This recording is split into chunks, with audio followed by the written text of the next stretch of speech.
Mukaddime. Haşr akidesinin pek çok ruhi faydelerinden ve hayati neticelerinden bir tek netice-i camiayı ihtisar ile beyan ve hayat-ı insaniyeye, hususan hayat-ı içtimaiyesine ne derece lüzumlu ve zaruri olduğunu izhar ve bu iman-ı haşri akidesinin pek çok hüccetlerinden bir tek hüccet-i külliyeyi icmal ile göstermek ve o akide-i haşriye ne derece bedihi ve şüphesiz bulunduğunu ifade etmekten ibaret olarak iki noktadır. Birinci nokta, ahiret akidesi, hayat-ı içtimaiye ve şahsiye-i insaniyenin üssül esası ve saadetinin ve kemalatının esasatı olduğuna yüzer delillerinden bir mikyas olarak yalnız 4 tanesine işaret edeceğiz.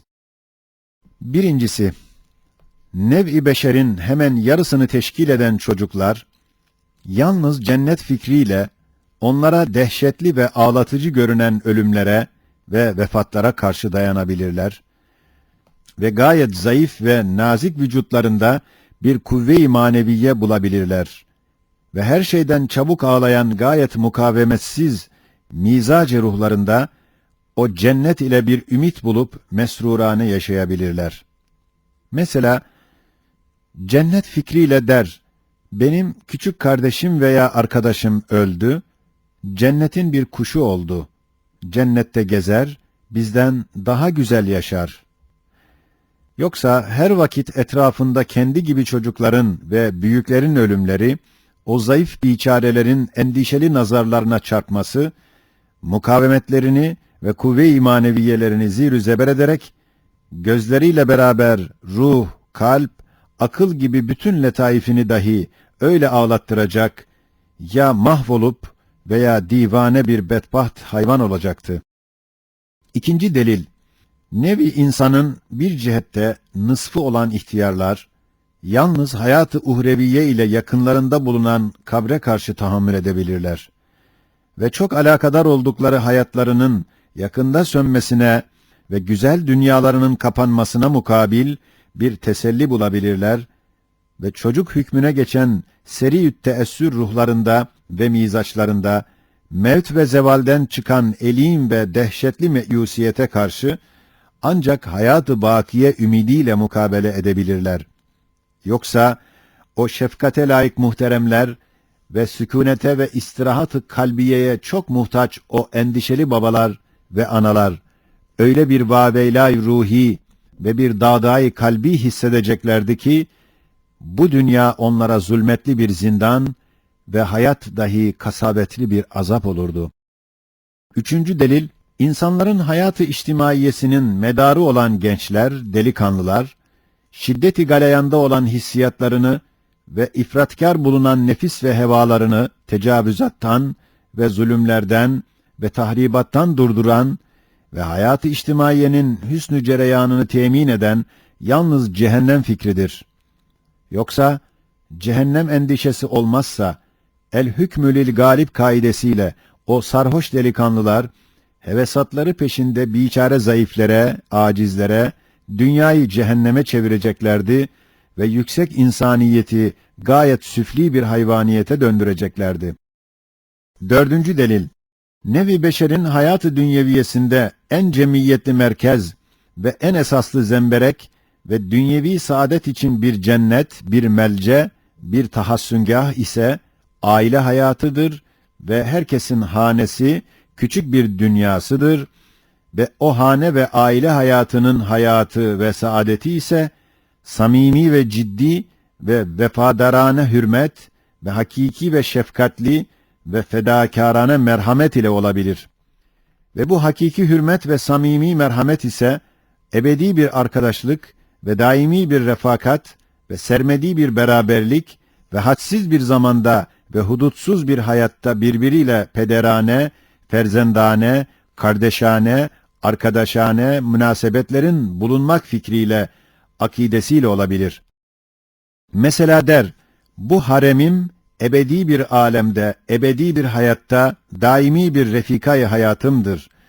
Şimdilik ihtiyar ve çirkin olmuş ise de zararı yok. Çünkü ebedi bir güzelliği var gelecek ve böyle daimi arkadaşlığın hatırı için her bir fedakarlığı ve merhameti yaparım diyerek o ihtiyare karısına güzel bir huri gibi muhabbetle, şefkatle, merhametle mukabele edebilir.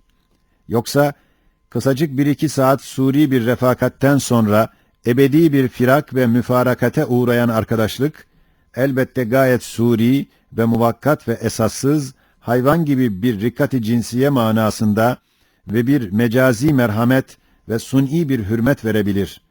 Ve hayvanatta olduğu gibi başka menfaatler ve sair galip hisler o hürmet ve merhameti mağlup edip o dünya cennetini cehenneme çevirir. İşte iman-ı haşrinin yüzer neticesinden birisi hayat-ı içtimaiye-i insaniyeye taalluk eder ve bu tek neticenin de yüzer cihetinden ve faydalarından mezkür 4 deliyle sairleri kıyas edilse anlaşılır ki hakikat-ı haşriyenin tahakkuku ve vukuu insaniyetin ulvi hakikati ve külli haceti derecesinde kat'idir. Belki insanın midesindeki ihtiyacın vücudu taamların vücuduna delalet ve şehadetinden daha zahirdir ve daha ziyade tahakkukunu bildirir. Ve eğer bu hakikat-ı haşriyenin neticeleri insaniyetten çıksa, o çok ehemmiyetli ve yüksek ve hayattar olan insaniyet mahiyeti, murdar ve mikrop yuvası bir laşe hükmüne sukut edeceğini ispat eder. Beşerin idare ve ahlak ve içtimaiyatı ile çok alakadar olan içtimaiyyun ve siyasiyyun ve ahlakiyyunun kulakları çınlasın. Gelsinler, bu boşluğu ne ile doldurabilirler ve bu derin yaraları ne ile tedavi edebilirler? İkinci nokta, hakikat-i haşriyenin hadsiz bürhanlarından, sair erkan-ı imaniyeden gelen şehadetlerin hülasasından çıkan bir bürhanı, gayet muhtasar bir surette beyan eder. Şöyle ki, Hz. Muhammed Aleyhisselatu Vesselam'ın risaletine delalet eden bütün mucizeleri ve bütün delail-i nübüvveti ve hakkaniyetinin bütün bürhanları birden hakikat-ı haşriyenin tahakkukuna şehadet ederek ispat ederler. Çünkü bu zatın bütün hayatında bütün davaları vahdaniyetten sonra haşirde temerküz ediyor. Hem umum peygamberleri tasdik eden ve ettiren bütün mucizeleri ve hüccetleri aynı hakikate şehadet eder. Hem ve bi rusulihi kelimesinden gelen şehadeti bedahet derecesine çıkaran ve kütübihi şehadeti de aynı hakikate şehadet eder. Şöyle ki, başta Kur'an-ı Mucizül Beyan'ın hakkaniyetini ispat eden bütün mucizeleri, hüccetleri ve hakikatları birden hakikat-ı haşriyenin tahakkukuna ve vukuuna şehadet edip ispat ederler. Çünkü Kur'an'ın hemen 3'ten birisi haşirdir ve ekser kısa surelerinin başlarında gayet kuvvetli ayat-ı haşriyedir. Sarihan ve işareten binler ayatiyle aynı hakikati haber verir, ispat eder, gösterir. Mesela, İza şemsü kuvvirat, Ya eyyühen nâsü ittekû rabbekum, inne zelzeletes sâati şey'un azîm. İza zülziletil ardu zilzâleha, İzes semâ'un fetarat, İzes semâ'un şakkat, Amme yetesâelûn, Hel etâke hadîthul gâşiye gibi 30-40 surelerin başlarında bütün kat'iyetle hakikat-ı haşriyeyi, kainatın en ehemmiyetli ve vacip bir hakikati olduğunu göstermekle beraber, sair ayetler dahi o hakikatin çeşit çeşit delillerini beyan edip ikna eder.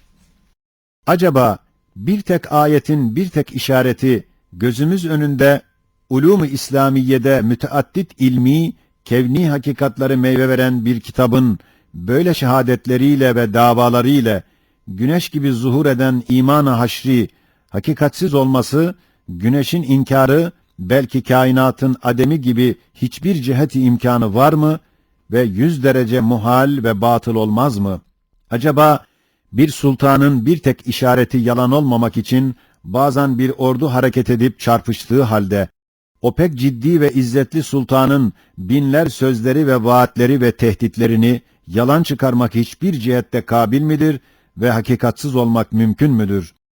Acaba 13 asırda fasılasız olarak hadsiz ruhlara, akıllara, kalplere, nefislere, hak ve hakikat dairesinde hükmeden, terbiye eden, idare eden bu manevi Sultan-ı Zişan'ın bir tek işareti böyle bir hakikati ispat etmeye kafi iken, binler tasrihat ile bu hakikati haşriyeyi gösterip ispat ettikten sonra, o hakikati tanımayan bir eçel ahmak için cehennem azabı lazım gelmez mi? Ve aynı adalet olmaz mı? Hem birer zamana ve birer devre hükmeden bütün semavi suhufları ve mukaddes kitapları dahi, bütün istikbale ve umum zamanlara hükümran olan Kur'an'ın tafsilatla, izahatla tekrar ile beyan ve ispat ettiği hakikat-ı haşriyeyi, asırlarına ve zamanlarına göre o hakikati kat'î kabul ile beraber, tafsilatsız ve perdeli ve muhtasar bir surette beyan, fakat kuvvetli bir tarzda iddia ve ispatları, Kur'an'ın davasını binler imza ile tasdik ederler. Bu bahsin münasebetiyle Risale-i Münacat'ın ahirinde, İmanun bil yevmil ahir rüknüne, sair rükünlerin hususan Rusul ve Kütübün şehadetini, münacat suretinde zikredilen pek kuvvetli ve hülasalı ve bütün evhamları izale eden bir hüccet-i haşriye aynen buraya giriyor. Şöyle ki, münacatta demiş: Ey Rabb-ı Rahim'im! Resul-i Ekrem'inin talimiyle ve Kur'an-ı Hakîm'in dersiyle anladım ki, başta Kur'an ve Resul-i Ekrem'in olarak bütün mukaddes kitaplar ve peygamberler, bu dünyada ve her tarafta numuneleri görülen celalli ve cemalli isimlerinin tecellileri daha parlak bir surette ebedül abatta devam edeceğine ve bu fani alemde rahimane cilveleri, numuneleri müşahede edilen ihsanatının daha şaşalı bir tarzda dar-ı saadette istimrarına ve bekasına ve bu kısa hayat-ı dünyeviyede onları zevk ile gören ve muhabbet ile refakat eden müştakların ebedde dahi refakatlerine ve beraber bulunmalarına icma ve ittifak ile şehadet ve delalet ve işaret ederler. Hem yüzer mucizat-ı bahirelerine ve ayat-ı kâtalarına istinaden, başta Resul-i Ekrem ve Kur'an-ı Hakîm'in olarak bütün nurani ruhların sahipleri olan peygamberler ve bütün münevver kalplerin kutupları olan veliler ve bütün keskin ve nurlu akılların madenleri olan sıddıkînler, bütün suhuf-u semaviyede ve kütüb-ü mukaddesede senin çok tekrar ile ettiğin binler vaatlerine ve tehditlerine istinaden, hem senin kudret ve rahmet ve inayet ve hikmet ve celal ve cemal gibi ahireti iktiza eden kutsi sıfatlarına, şe'inlerine ve senin izzet-i celaline ve saltanat-ı rububiyetine itimaden, hem ahiretin izlerini ve tereşşühatını bildiren hadsiz keşfiyatlarına ve müşahedelerine ve ilmel yakin ve aynel yakin derecesinde bulunan itikatlarına ve imanlarına binaen saadet-i ebediyeyi insanlara müjdeliyorlar. Ehli dalalet için cehennem ve ehli hidayet için cennet bulunduğunu haber verip ilan ediyorlar. Kuvvetli iman edip şehadet ediyorlar. Ey Kadir-i Hakim! Ey Rahman-ı Rahim! Ey Sadıkul Vaadil Kerim! Ey İzzet ve Azamet ve Celal sahibi Kahhar-ı Zülcelal! Bu kadar sadık dostlarını, bu kadar vaatlerini ve bu kadar sıfat ve şuunatını yalancı çıkarmak, tekzip etmek ve saltanat-ı rububiyetinin kat'î mukteziyatını tekzip edip yapmamak ve senin sevdiğin ve onlar dahi seni tasdik ve itaat etmekle kendilerini sana sevdiren hadsiz makbul ibadının ahirete bakan hadsiz dualarını ve davalarını reddetmek, dinlememek ve küfür ve isyan ile ve seni vaadinde tekzip etmekle senin azameti kibriyana dokunan ve izzeti celaline dokunduran ve uluhiyetinin haysiyetine ilişen ve şefkat-i rububiyetini müteessir eden ehli dalaleti ve ehli küfrü haşrin inkarında onları tasdik etmekten yüz binler derece mukaddessin ve hadsiz derece münezzeh ve âlisin. Böyle nihayetsiz bir zulümden ve nihayetsiz bir çirkinlikten senin o nihayetsiz adaletini ve nihayetsiz cemalini ve hadsiz rahmetini hadsiz derece takdis ediyoruz. Ve bütün kuvvetimizle iman ederiz ki, o yüz binler sadık elçilerin ve o hadsiz doğru dellal saltanatın olan enbiya, asfiya, evliyalar, hakkal yakin, aynel yakin, ilmel yakin suretinde senin uhrevi rahmet hazinelerine, alemi bekadaki ihsanatının definelerine ve dar-ı saadette tamamiyle zuhur eden güzel isimlerinin harika güzel cilvelerine şehadetleri hak ve hakikattır ve işaretleri doğru ve mutabıktır ve beşaretleri sadık ve vakidir ve onlar bütün hakikatların merciği ve güneşi ve hamisi olan Hak isminin en büyük bir şuağı, bu hakikat-ı ekber-i haşriye olduğunu iman ederek, senin emrin ile senin ibadına hak dairesinde ders veriyorlar ve aynı hakikat olarak talim ediyorlar. Ya Rab, bunların ders ve talimlerinin hakkı ve hürmeti için bize ve Risale-i Nur talebelerine imanı ekmel ve hüsnü hatime ver ve bizleri onların şefaatlerine mazhar eyle. Amin. Hem nasıl ki Kur'an'ın belki bütün semavi kitapların hakkaniyetini ispat eden umum deliller ve hüccetler ve Habibullah'ın belki bütün enbiyanın nübüvvetlerini ispat eden umum mucizeler ve bürhanlar, dolayısıyla en büyük müddeaları olan ahiretin tahakkukuna delalet ederler. Aynen öyle de vacibül vücudun vücuduna ve vahdetine şehadet eden ekser deliller ve hüccetler, dolayısıyla rububiyetin ve uluhiyetin en büyük medarı ve mazharı olan dar-ı saadetin ve alemi bekanın vücuduna açılmasına şehadet ederler. Çünkü gelecek makamatta beyan ve ispat edileceği gibi, zat-ı vacibül vücudun hem mevcudiyeti, hem umum sıfatları, hem ekser isimleri, hem rububiyet, uluhiyet, rahmet, inayet, hikmet, adalet gibi vasıfları, şeinleri, lüzum derecesinde ahireti iktiza ve vücub derecesinde baki bir alemi istilzam ve zaruret derecesinde mükafat ve mücazat için haşri ve neşri isterler. Evet, madem ezeli, ebedi bir Allah var, elbette saltanat-ı uluhiyetinin sermediği bir medarı olan ahiret vardır.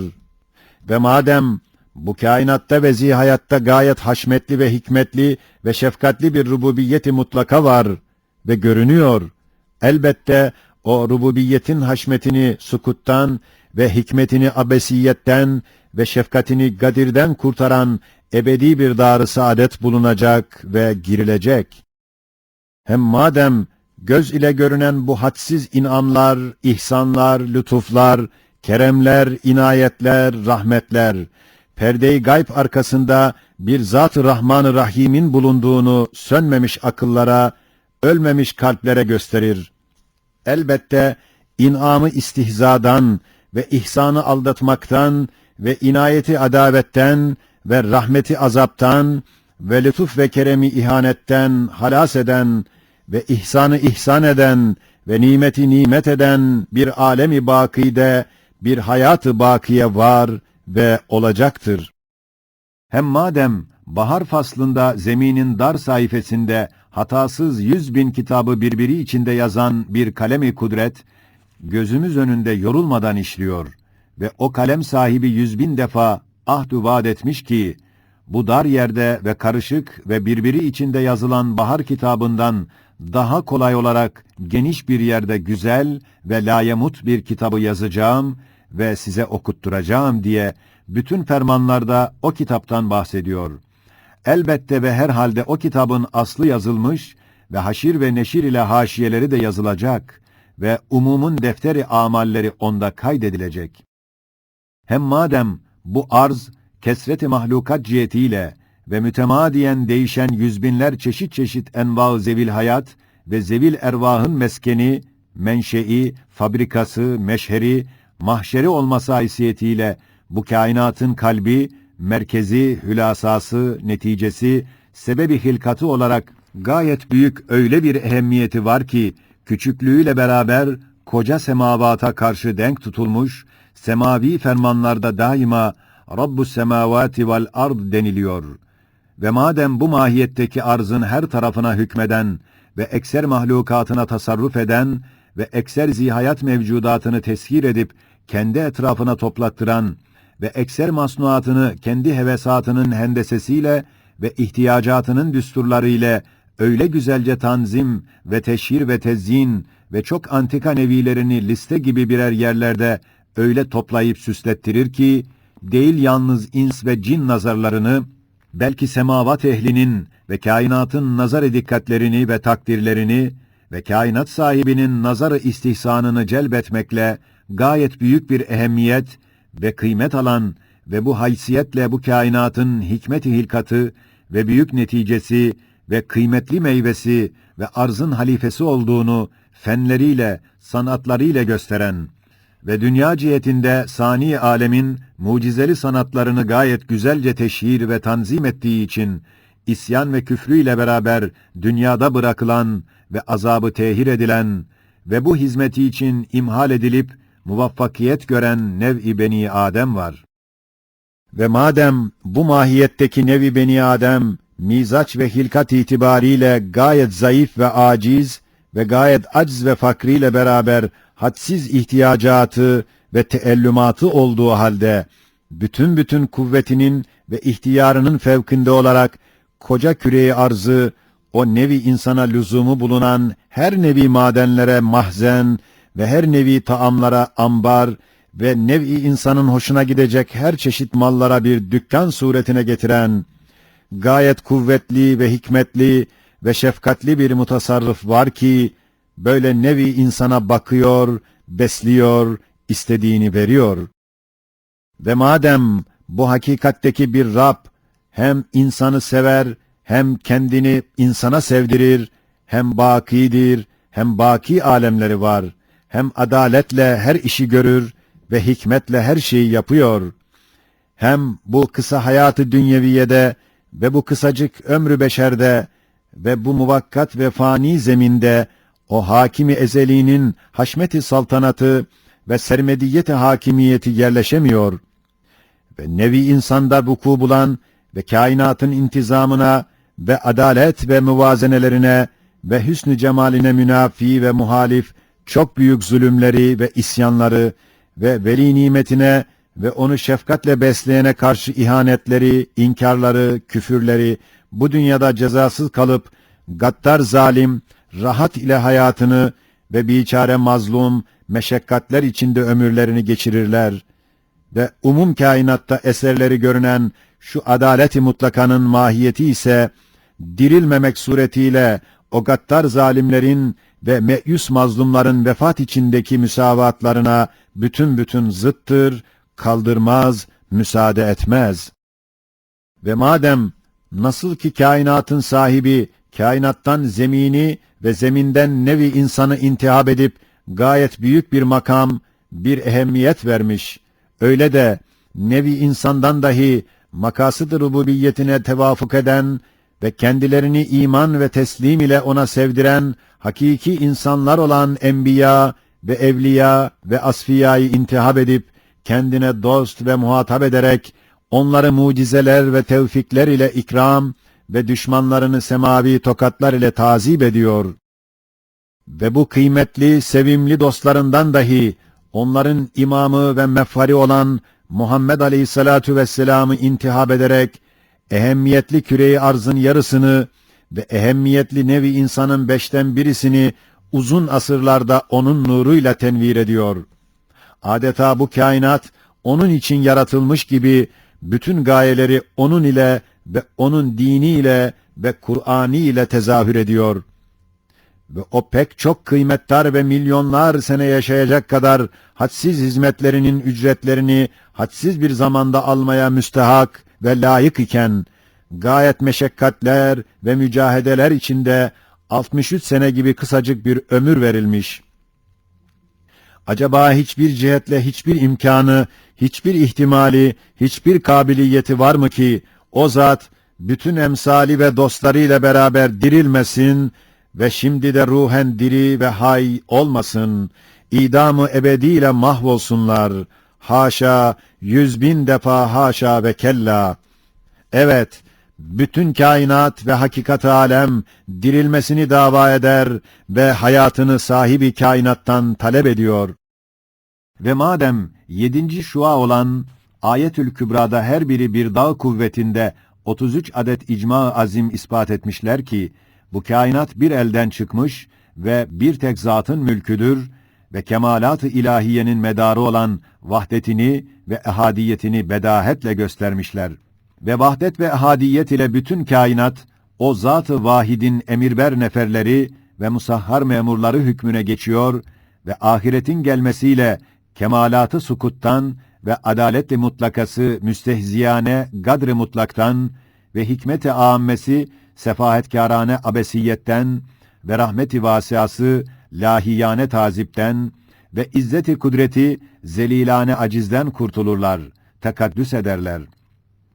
Elbette ve elbette ve herhalde iman-ı billah'ın yüzer nüktesinden bu 8 mademlerdeki hakikatların muktezası ile kıyamet kopacak, haşir ve neşir olacak, dar-ı mücazat ve mükafat açılacak.